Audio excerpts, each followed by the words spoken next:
Welcome to the Rethink Leadership podcast with me, Jeremy Blaine. I interview leaders, experts and business professionals from around the world who are bringing leadership principles and know-how into the digitally driven 21st century workplace, with focus firmly on the how-to rather than the what. Each episode is in aid of a charity chosen by my guests, and since 2020, we've made donations to over 80 global and local causes. Welcome to this episode of the Rethink Leadership podcast with my guest Fatoumata Diallo, the founder and CEO of Gamaal, a platform that empowers communities by celebrating cultural diversity through traditional home-cooked meals, while providing financial independence to home cooks. With over a decade of experience in business development and managing impactful projects, she's spoken at forums like the UN, the African Union and the UK Parliament. In addition to her professional achievements, Fatoumata is a recognised advocate for social impact and inclusion. And in fact, her journey has been featured in media outlets and podcasts, including Camden New Journal, Influence Magazine, and Women Disrupting Tech. We talk about her journey from her very beginnings in Guinea, right through to Belgium and into London, where she lives now. This episode is in aid of CamFed, supporting girls' education and women's leadership. We've made a donation as a thank you to Fatoumata for joining us, and you can check out this great cause at camfed.org. Fatoumata, thank you very much for joining me. Please introduce yourself, your business and your passions. Good morning. Good afternoon, Jeremy. First of all, thank you so much for having me on this amazing podcast, Rethink Leadership. It's a topic that I'm super excited and passionate about, so thanks for having me. My name is Fatoumata Diallo, and I am the founder and CEO of Gamaal. Gamaal is a home-cooked food app which recently launched in the UK and is available on the Apple's App Store and Play Store here in the UK. The mission is to provide international flavors cooked by local mothers. I normally like to say, think of it as your grandma's best recipe from around the world. So the drive is really coming from a place of giving a platform to women, mothers that are oftentimes, in the shadows, but yet they happen to be the best cooks. They happen to be the one that sprinkle this, the spices of love in the food. And they happen to be coming from all around the world, from Pakistan, from Bangladesh, from Senegal, from Argentina, from all over the world, from China, from Philippines. And, giving them that platform where they can share their cultural recipes with the rest of the world.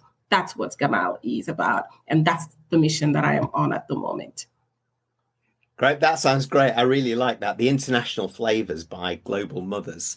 And I know what you mean around that, those recipes. I know that my auntie who lived over in Asia did a mean adobo, and nobody can beat it because it's how she does it.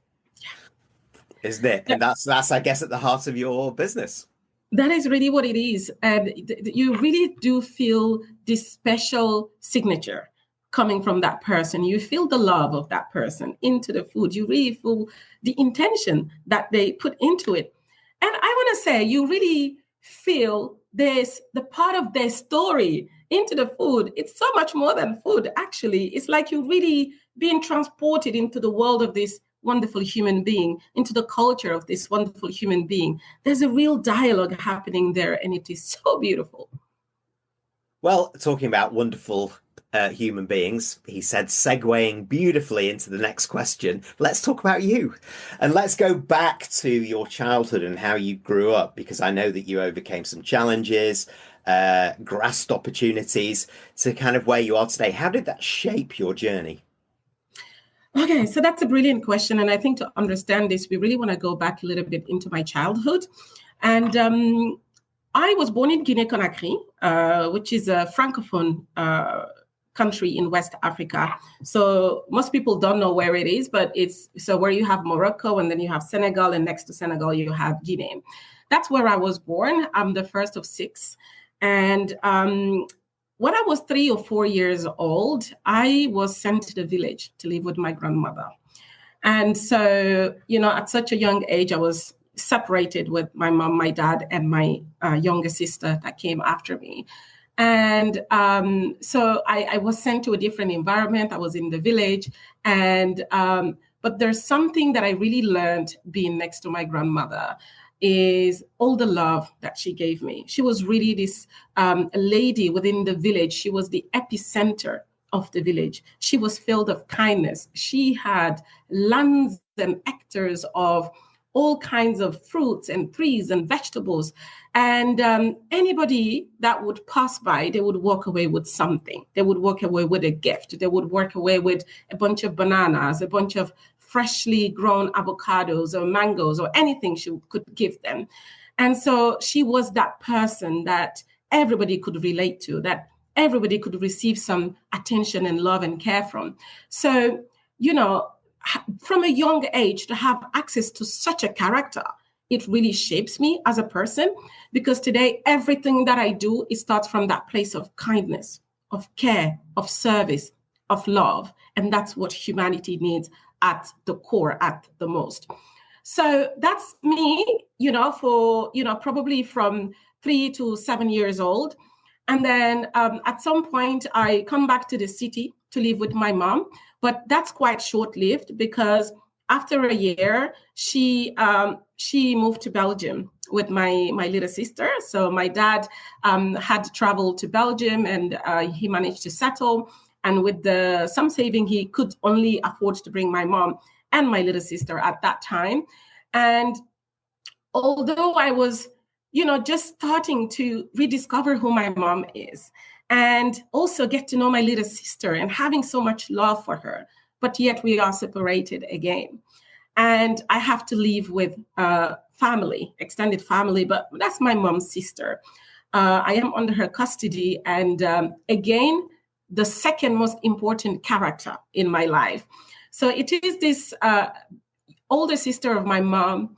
And she was an incredible go-getter. She was this figure that, was hardworking, and she would hold the whole family together. She was that person that would feed everyone, that would, provide for everyone. She was the one that was holding families together. And I was lucky enough to be under her custody, because I was learning about life. I was learning about hard work. I was learning about providing for family and being selfless. Again, that's coming back here with my auntie. So I spent a couple of years with her. I do go to school, but I must admit, I really never succeeded at school. I never really understood anything. And it wasn't only my plight. I think it was the plight of many children during, the late 80s and early 90s in that country, in Guinea. So again, I do develop a lot of love and admiration and respect for my auntie. She loved me to the moon and back. And I was the only child with her, because her 2 children were grown up and they had left the household. So at some point, now my dad manages to bring me over. So at the age of 9 years old, I come to Belgium. And I come to Belgium. This is quite funny, because I'm 9 years old. I'm coming to a complete different world, complete different culture, complete different language. I don't understand nothing. I cannot read, I cannot write, and certainly I cannot speak French. So, and I come to this big world where, there's infrastructures everywhere, there's light. It's like you're coming from an underdeveloped place to a developed place. And oh my God, what you see as a child is just phenomenal. So at that point, again, the third most important character, my own mother. And growing up, getting to know my mother, really, I would say for the first time, is only around 9 years old. And with her, I do learn the principles of integrity. And that's very important. She's that hard character, and everybody respects her within the community, but she's known for this lady with integrity, this lady that always speaks the truth, this lady that is not afraid to speak the truth. She could be sitting in a room filled up with men that everybody is afraid of. She would say her opinion. and that is my mother. And of course, growing up now, I am the eldest. I have two younger brothers that were born in Belgium. So I'm coming from Africa. I have this, this experience of life.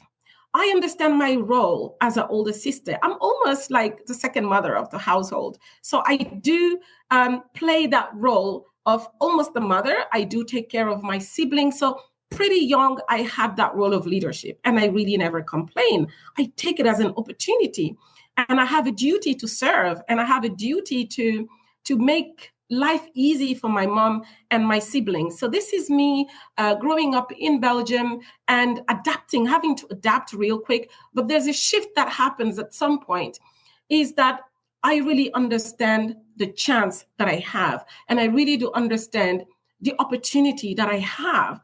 And I go and I work really hard, because I'm coming from a place where I cannot read, I cannot understand the language, and I cannot speak the language. But I'm so hungry for learning. I understand that I'm in the middle of an opportunity, and I really do roll up my sleeves. I was the eldest in my classroom. And very rapidly, what happens, Jeremy, is I end up jumping classes. So I come out to be the best student because I just went all in. I worked super hard. So I was able to beat everyone. And also in terms of behavior, I simply had the best behavior. Coming from Africa, we really do have more respect for our teachers than even our own parents. So for me, I am this young lady, no, little girl at that point, but the behavior is just impeccable. Right. So I used to see some comrades just, being funny with the teacher. I never really understood that. And it wasn't really my behavior. So to cut the story short is the primary school, which is 6 years in Belgium, I only did 3 years. At the end of every year, they just had to jump me forward, because the marks I got, the grade were just incroyable.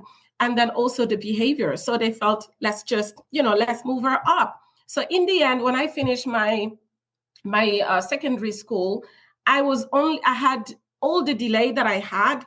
I was able to catch back to like a year. So I finished everything at 19 instead of 18. And that was something quite significant. Even my parents, my community, they're very, very impressed with this, this hunger to learn, and this willingness to grow, and to grow outside of your comfort zone, and to know that you have a desire, and you're capable to achieve, and if you put in the work, then you really will surely get the result. So really this really shaped me, my early childhood in Guinea.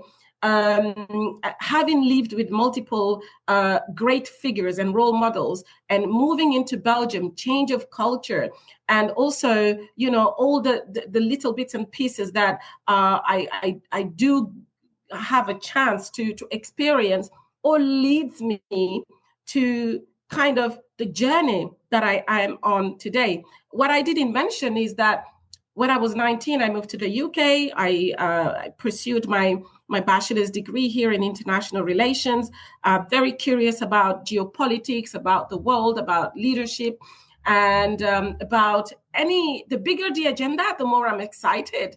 So very early on, had a chance to go to the UN and access world leaders, listen to their speeches, go to the African Union. So all of that really shapes me into this person that has this vision of me achieving to the highest potential possible, but also coming from a root of kindness, giving back, service to others, in between a lot of lessons, a lot of, shifts, a lot of twists and turns, and just having to adapt and embrace life as it comes my way. Wow, what a story. And no substitute, hey, for the University of Life sometimes. By 9 years old, you'd had probably the education of an 18-year-old from a life perspective with what you were dealing with. Strong mum, and now a second mum for the family. And why am I not surprised? is that taking up that mantle, the bigger the challenges you've said, the bigger that you'll take that on, and learning from those people who are doing that in front of you. And I really like the fact that you're acknowledging the opportunity that you had while it was daunting at first in Belgium when you moved there. Suddenly something snapped and it was like, right, I get this. I'm going to do it and going to achieve. And then you took control of your own life, even getting to the UK when you're in your late teens. And I do know how much you like that geopolitics element and the United Nations element of it too, having seen you on a couple of stages there, which has been absolutely great. And I can see clearly how you manifest achievement, but with so much humanity at its heart. And yet to me, you're a brilliant leader of others and of these institutions and your own business, but also a brilliant leader of family, if you like, and community. So I'm going to just bring you forward right now because I know, therefore, there are a lot of moving parts that you're juggling. You have Gamaal, which you're starting. You've got all of these other responsibilities at international level as well.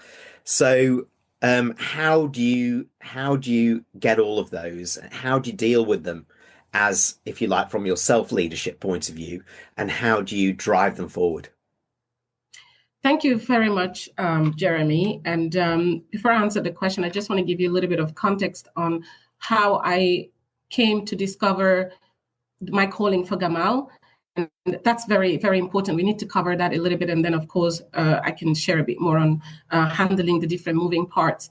The story of Gamaal, although I started last year, February 2023, from absolute rock bottom, the story starts 6 years ago. That was the initial birthplace.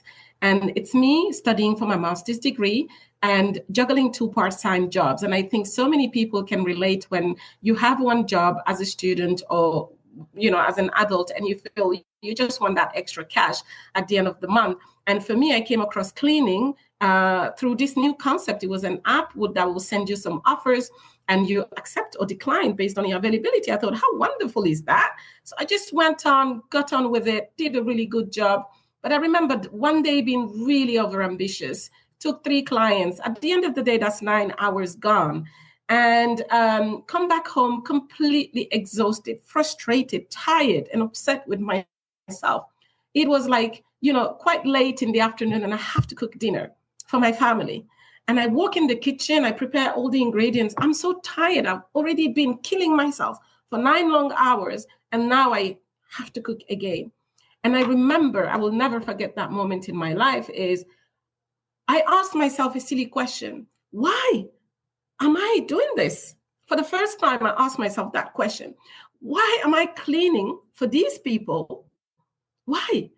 I wish it was cooking that I was doing instead of cleaning. I love this so much, it doesn't feel like work to me. I could go hours and hours. I'm passionate.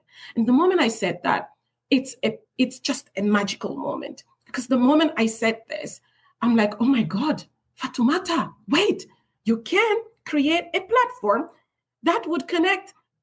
Instead of cleaning, you could create a platform that would connect somebody good at cooking a special recipe with somebody who's like a foodie, somebody curious about food, or somebody looking for convenience. I just felt so much pain that I thought, oh my God, how many other people, how many other women are out there trapped in a job where their talent and passion is elsewhere? Because I was coming from that place of pain, that was really, really powerful. So that was the initial birthplace. That's the moment I decided I will do this one day. But I also know now is not the time.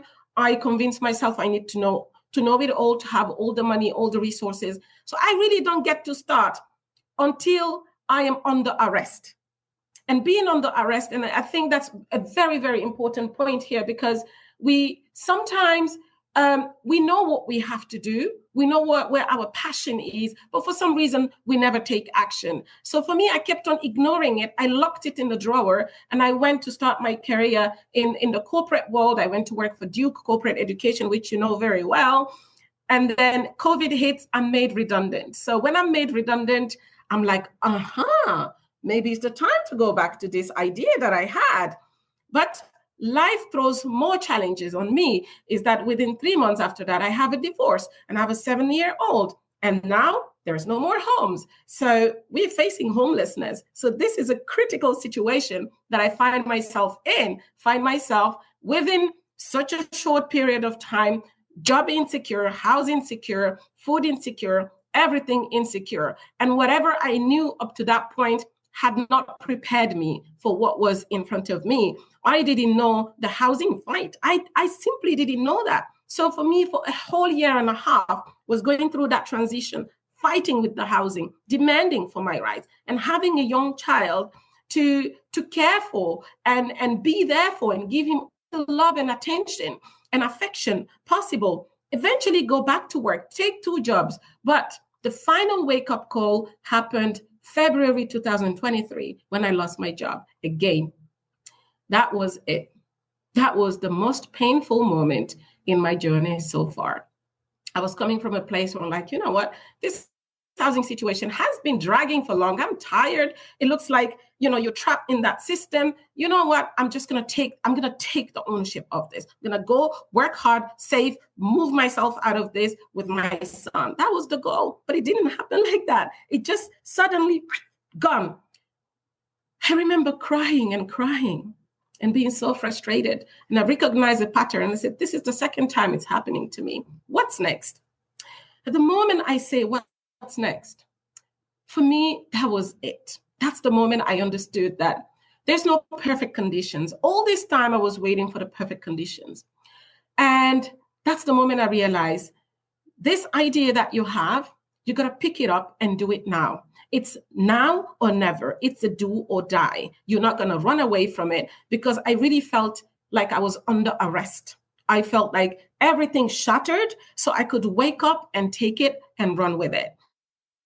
I was coming from that place of vulnerability. I mean, I couldn't probably have survived the past 3 months, but I knew it was then. That's when I decided last year, February 2023, I sat here and I said, I'm taking Gamaal now, and I will start from where I am with what I have, and I'll take one step at a time.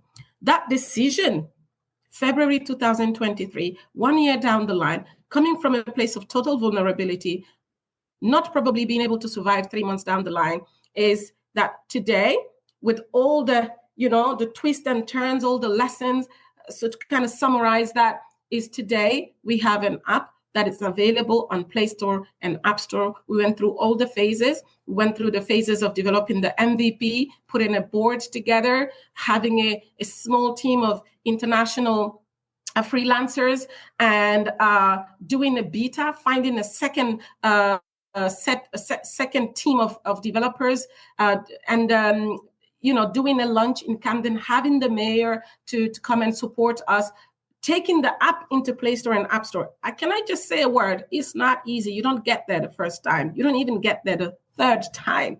You get there between the 5th and the 10th time. You need to have that resilience to fight and come back again. So that was the biggest achievement in July. In August, we were published in the Camden New Journal. And since September, we've been, early adapters, currently only operational in Camden, for the reasons that as a startup, you don't have the capacity and the resources just to go everywhere. You grow gradually whilst also taking feedback and constantly improving. So these are that's the stage we're in. So I know I took you along a long journey to come back to this question. So that's where we are at the moment. We are, the Gamaal app is available for download in the UK on Play Store and App Store. It is operational only in Camden, which is a London borough within London borough in North London, and we're looking to grow our operations here first before expanding into other boroughs, and then take it national, and in a couple of years' time start to expand it into other countries. Well, I call them moving parts, but what you've had to deal with in terms of challenges in your life, your business, your career, when you lost the jobs, at times when you really didn't need it as well. I mean, who does at any time? But for you, it was just kind of crushing, and having to deal with what you've dealt with around the housing crisis, food security. You have a 7-year-old to look like. I mean, talk about a personification of resilience as a as a leader. Absolutely comes across loud and clear. And those tuning in, I'm sure there are many who are feeling like they've got an idea like you have, but they've got all of this stuff to deal with. What would you say to them? And what are the leadership lessons that you've learned that have helped you move things forward while dealing with all of this? Thank you. That's a question that I really love. And so most people have a lot of ideas. They have dreams, they have aspirations that they want to pursue, but for some reasons they never get started. I remember myself, I had to postpone it for 5 years. And that's because of whether I want to admit it or not. Imposter syndrome kicks in. And so that's one thing. And you're also afraid of so many things. You're afraid of fear of rejection, fear of failure, fear of so many other things. But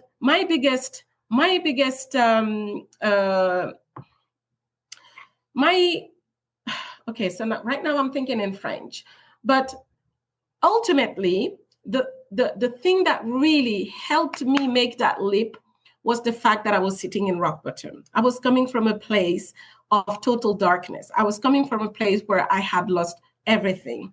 And the benefit in this, I want to say, is that at that point in time, there was nothing that scared me. I came to the point where I realized that there's nothing more scary for me than losing my purpose. This is my purpose. This is my mission. And my whole life brought me to this point. I need to do something. Not I need, I must. It's a matter of survival. I can no longer run away from it. I must face it, take it, own it, and move with it. I do not have to have all the answers yet. No, because if you're building something great, something bigger than yourself, you can never do it by yourself. You need a whole village. You need an army to help you. It is not a solo game, right? It is a game like in Africa, we have this saying that says the Ubuntu, the Ubuntu, it's a very popular saying. And it's something that says, like, if you want to go alone, just go, if you want to go fast, just go alone. And if you want to go far, you must go together, because the reality is that, I need you. And because I need you, you also need me and the whole community, right? So this is really something that I realized whilst I was sitting at rock bottom, is it gave me wings. And when I say it gave me wings, it turned me into a lioness. There was nothing that was more scary than not doing something about this calling that was now becoming so evident and loud. And had I ignored it again, maybe I would go through another phase of kind of thinking I'm building my career and then lose it completely. You see? So my advice to anyone out there who have something really close to their heart, who have something that makes their heart beat, who have something that makes their eyes light and shine. My advice to them is be bold. Be bold, believe in yourself. Really, be bold and believe in yourself. Even if you have no answers, you don't see the nest, you don't see the light at the end of the tunnel. That's not the goal. Actually, the goal is to start. And the journey will teach you lessons. And with those lessons, you will eventually get there. So be bold to take that decision to start. That's the most important thing. That's the biggest wealth that we all have access to. It's not money, it's not resources, it's not knowledge, it's that sheer willingness, that boldness, that decision to start is the most important one. And it's the one, it is a common currency. It's available to anybody, whichever part of the world you're from, whatever demographic you are, whatever your gender is, it is there. The second thing is be brave. Be brave, because the journey is going to get tough. The going is going to get tough. Absolutely. When you start, everything will align pretty easily. But then eventually, challenges will come your way. I normally like to call it learning opportunities. So learning opportunities will come your way. So just open, embrace, and learn. Be a student of life. The university of life, that's really what it is, right? And then also be you. And the reason be you is today, the biggest wealth that you can provide is bringing your authenticity to the table. You're not necessarily inventing something new. You are bringing your own approach. You're bringing your own framework. You're offering a new experience based on your own little understanding. So that authenticity is very important. And that authenticity is what's going to differentiate you, is what's going to get people also to value you and value your service or your product. So really do as much as you can, be you, be different. So really, if I can summarize, is these points here, this is what I can say to anybody out there. Be bold, be brave, be you. Absolutely fantastic. And there is a quick follow-up question I've got for you, but understand the point. And for me, it's so much about mindset. For you, your situation at rock bottom, as you described it, it took away the fear from you. It's like, what else can happen? So let's do it. Let's do it. That mindset shift that said, there's no barriers here now. So let's move on. But as I say, I have a question about that there. And you talked about that decision that you had to make, and it's very, very close to the human survival instinct to fight or flight. You decided to fight, but with wings. So you talked about being a lioness with wings, and I believe that's a griffin, a lioness with wings. So you're the griffin of leadership, Fatoumata. But you've gone right back to your village, and you've taken the Ubuntu lesson, which is, yeah, I'm going to do something, but I know that if I just speed ahead, I've got road bumps. Nobody's going to catch me right there. I need help. So I want to go far. So I'm going to surround myself with people who can help me do that and do that together. And as that summary, like you say, is be bold, have self-belief, be brave, and at the most, be you, which I completely agree with. I just want to go back to one point about that hitting rock bottom for you. It removed the fear, and because you're strong and because of what you've dealt with already, you found that power within you to do it. When some are at that level, they find it really difficult to get that positive mindset back. What would you advise to them about just taking some small steps that might help? It's constantly reframe the situation you're in. There's a very powerful lesson that I learned from my son, and it will stick with me all my life. It is the first night we went to a hostel, and we walked in, and as a 7-year-old, children are very innocent. They're still in that adventurous world. And my son immediately says, "Mom, are we in a hotel?" And I said, "Yes, darling, we are in a hotel." So from that moment onward, I understood something. I understood that I have the power to reframe. I got that lesson from my 7-year-old, because for me as an adult, I walk in, I'm very uncomfortable. It's got a feeling of prison. Everything about it just makes me so uncomfortable. I'm not well in my skin. I'm not well in my mind. And I've got millions of thoughts going on. But this little child tells me, "Mom, we are in a hotel." I was like, oh my God, wow. I said, yes, we are in a hotel. And I decided from that moment onward that we are going to be like Dora the Explorer. We were going on an adventure. And so constantly reframing the situation, because the situation is what it is, but You can choose to wear different glasses. And the moment you choose to wear different glasses, you will see a different reality. And I think we all are artists. Life is pretty much about being an artist. And that's a really important lesson that I learned. Conditions will never be perfect. You're never going to have it all. Things will never all line up, but you can surely do something. You can take that first baby step. All I did was to focus on, I am here right now. How do I get to that next step? So I didn't ask myself, do I have that knowledge? Do I have the money? Do I have the resources? No. I asked myself, how? And the moment you ask yourself how instead of why, you start getting answers. And so focusing on going to just that next baby step, you start having answers. Talk to who do I know that knows something about this? Is this something that I can do myself? Do I have the knowledge? Yes. Do I have the resources? Yes. If it's no, who do I know?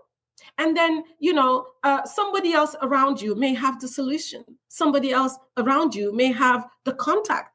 So really do that baby step that will move you 1 inch closer, not even 1 step, 1 inch, because the more you do many inches of moving forward, the more you get momentum. And that's really what matters. It's not a sprint, it's a marathon. And there's a lot of lessons you need to learn. The doors will only unlock once you have grasped the lessons. And you won't get the lessons until you move. One of my coaches say, Fatoumata, a parked car cannot be steered. And I couldn't agree more. Once you move the car, then you'll be able to take a roundabout. You'll be able to turn a left. You turn right. But it really starts with moving. Move. Do a step, an inch of move. That is what I can advise to them. The more you do that, the more the fear disappears. And your constant battle will be turning the noise at the back of your head.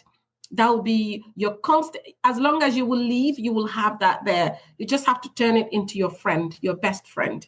Talk to it constantly, reassure it. The way you do that is by taking those inches. Yeah, I like that. And many of us have had those voices in our heads that need a good talking to sometime as well. I'm just thinking also that we might have to get your son on here. Sounds like a great coach for you. It's like, yeah, see it through different eyes. It's a hotel. Of course it's a hotel. And it's an adventure. There aren't barriers here. It's an adventure. Let's just see what's around the corner. And do that. So that reframing, I really understand, is a great place. And I completely agree with you when it's those increments which make a difference, the inches rather than the miles that you're trying to go. Is like, otherwise you might be daunted. It's like, what can I do in the next hour? Or what can I do just today? One little thing, or this week, one little thing, that any little thing helps. Well, it's been a great conversation and lots of nuggets for those tuning in, Fatoumata. I really appreciate you joining us. I'm sure those leaders tuning in will want to find out more, connect with you on LinkedIn, find out more about Gamaal as well. How do they do all that? So they can find out about Gamaal. I'm very active on LinkedIn. Mainly, I take personal branding and storytelling very seriously. So LinkedIn is the main platform to get hold of me personally. But Gamaal is active on all the social media, and we do have a website, and the app is also available for download. However, I want to say that if you live outside of Camden, at the moment, we open the Camden postcodes, right? And gradually we will open for the rest. But yes, so this is how to get hold of me and us as Gamaal. Fantastic. Well, Fatoumata Diallo, thank you very much for joining me. Thank you so much, Jeremy Blaine, for this opportunity. I'm so glad to be on the Rethink Leadership podcast. Thank you so much. Thanks for tuning in to the Rethink Leadership podcast with me, Jeremy Blaine. Please like, comment and support us on your favourite platform, and subscribe to our YouTube channel where you can watch as well as listen to each episode.